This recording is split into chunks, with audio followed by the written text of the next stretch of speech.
Thank you so much. Wow, these lights really are quite bright. Well, what I'm going to do is two parts, and I know it's getting on in time here, and we've had really a very rich day. And what I'd like to do is just offer a few kind of summary remarks, kind of a response, if you will, to what I thought were incredibly candid and certainly critical and often very insightful presentations today. And I'm going to try to keep this short so that we can actually have more dialogue here at the end. I do want to just acknowledge my thanks to Patrick, and also just thanks to Vancouver. I love coming here. I've come here many times over the years, really as a student of the city. And it is especially meaningful for me to be here now, thinking back 40 years at the first Habitat Conference, as many of us prepare for the next Habitat Conference this fall. I do think that there are some basic commonalities to this whole dialogue, and we heard them voiced earlier this morning. This basic desire to harness this incredible trend that we're in the middle of urbanization.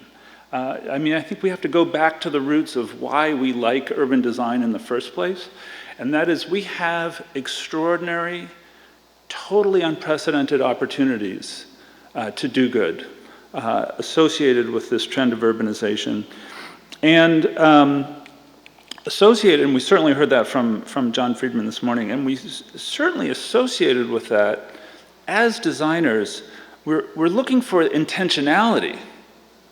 We're looking for the places where we, in the context of professional practice, can insert ourselves and do even better than what the underlying trends might do on their own. And there is a kind of a deep schism there, I think, and we heard some of the presentations this morning about what the market is doing, almost as a baseline scenario of a do-nothing alternative, that the market is just going to do something on its own. And what happens when you add design into that? Very powerful idea that we kind of all are implicitly part of this conversation. But we do, of course, have some very unique drivers that are different now. They're different today than they were even 3 years ago, or even 10 years ago, certainly different than 40 years ago. And that is that globalization now is an absolute reality. It's part of all of our lives. We even a couple of years ago spoke of just globalization hitting certain cities and not others. Well, that is no longer the case. We heard some very, very provocative presentations today about the impact of new technologies. How we communicate as professionals, with stakeholders seeking to communicate with us, just such a dramatically different context for how design practice happens.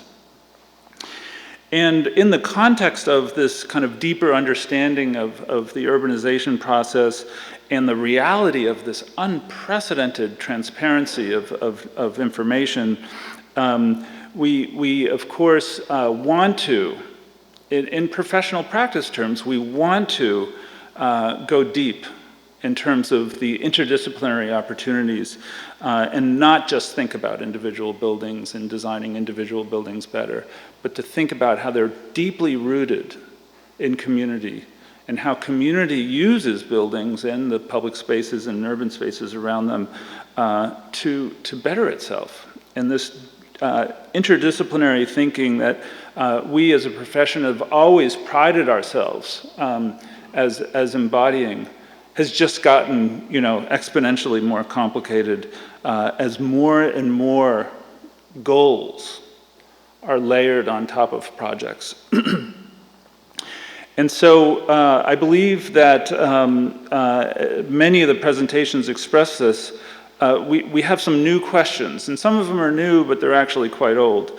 And that is, as we go about practice, what is authentic local culture? What is authentic to the communities that we're serving? What is it about that authenticity that's really place-based? And what is it that's community-based and people-based, as we heard that fantastic testimonial about the people of Surrey. And we have questions that we've always asked ourselves, but we have to ask all over again, and that is, who are the participants of the design process, and how do we expect to engage them in order to achieve these authentic outcomes? And that is really very complicated these days, because this is no longer, we've transcended the community charrette. Not that community charrettes are not useful, but we've certainly transcended that now, and need to think not only in terms of the mechanisms of engagement, and not only the milestones of engagement, but really a much more holistic understanding of how communities engage in the city-making process itself. And then finally, really coming back to professional practice, and that is, who the heck is going to lead this process anyhow? And who's really able to lead this process? And there's, in fact, this agency question that we've always had in the design profession, but there's an authenticity associated with that many of us are asking. Who has the kind of moral and ethical position to lead this process? And I believe that's a core question of interest to communities everywhere, but it's one of special importance, I think, to the practice of urban design.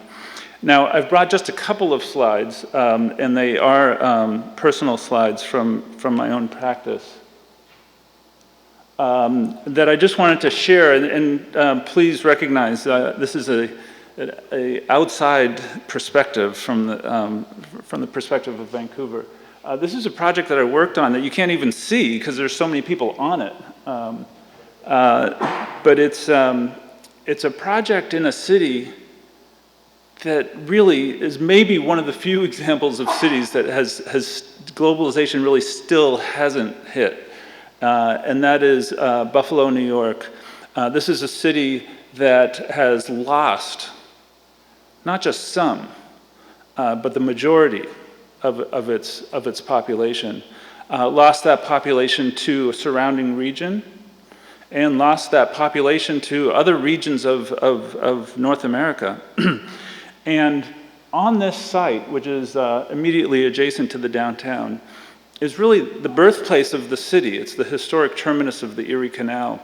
And the memory of the significance of this site transcends and is so much more important than really the kind of broken local and broken urban economics of the downtown. And one thing, and the reason why I thought this would be interesting here is that as we talk about the suburbs, these are people that all live in the suburbs, but there's a desire to come back to a place of authenticity, a place that is common.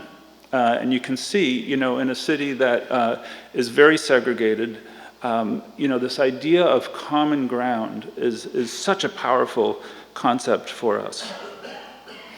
And the next, now to Washington, part of this complexity that many of the people were presenting on today really leads to extraordinary demands on government. And it's fantastic to hear the leadership stories from Surrey.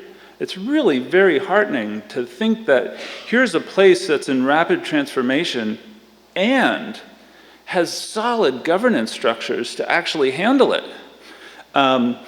This is the reality of development in Washington today, not dissimilar to maybe Vancouver a few years ago, and that is development doesn't happen in little bits and pieces. It happens on a very large scale in an incredibly short period of time. So this is just slightly less than a $1 billion single investment. By the way, foreign direct investment. This is not capital coming from Washington itself. This is foreign capital coming into Washington. An incredibly complex public-private partnership, only able to be completed not just through savvy negotiations between a developer and a municipality, but through really hard work and engagement by civil society, producing not only affordable housing as a component of an overall development program, but really intentions to deliver a new form of local culture with local retail, with performing arts spaces, all cross-subsidized by an incredibly complicated real estate performer. And we heard that actually this morning, Caitlin, if she's still here, I thought she made this really interesting comment about the territory of urban design being on the developer's performa. But who's the developer? I think that's still an open question that we always need to come back to and ask. And this is just one neighborhood over during the period of time that I served in the public sector. This individual neighborhood received $6 billion of investment within 5 years. Extremely overwhelming, extremely overwhelming. This is an extended series of brownfield sites. And you know, I'm not going to, don't worry, I'm not going to bore you with all the details of the project. But the point here is that public realm and kind of a human-centered design, a place where people want to be, can be the basis for extraordinary investment in cities. And while we think of the urban development process as this kind of slow incremental process, it need not be. And often in this period of globalization, and maybe we'll talk a little bit more explicitly about some Asian cities in the Q&A, this process can be so fast. 3 years, 5 years, billions of dollars of highly localized investment. And I just wanted to share with people a project that I'm working on right now. I'm advising the mayor of Panama City, Panama, which, and I should say, Bing Tom, who's a close friend, and he always sat me down when we were working together in Washington. He said, you know, Vancouver's the only Asian city in North America. And I think there may be a rival now, and that is Panama City, which is undergoing explosive growth as a real global crossroads. And here you can see an entire city that has really been built with minimal levels of local governance, like minimal.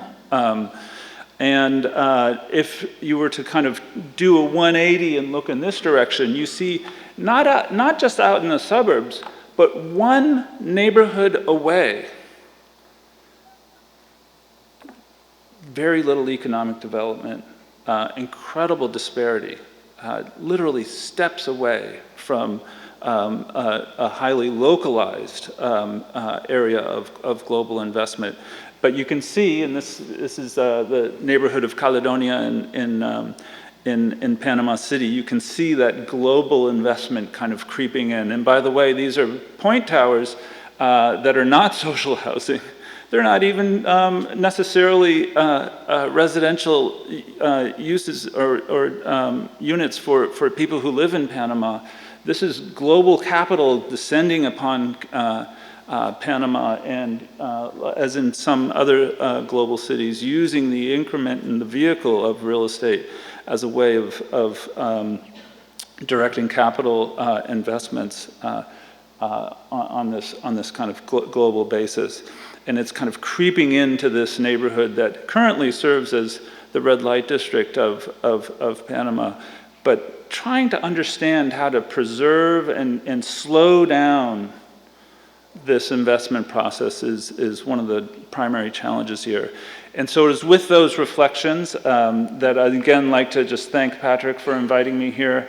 I've found the day very, very, very enriching, and I look forward to additional dialogue. Thank you.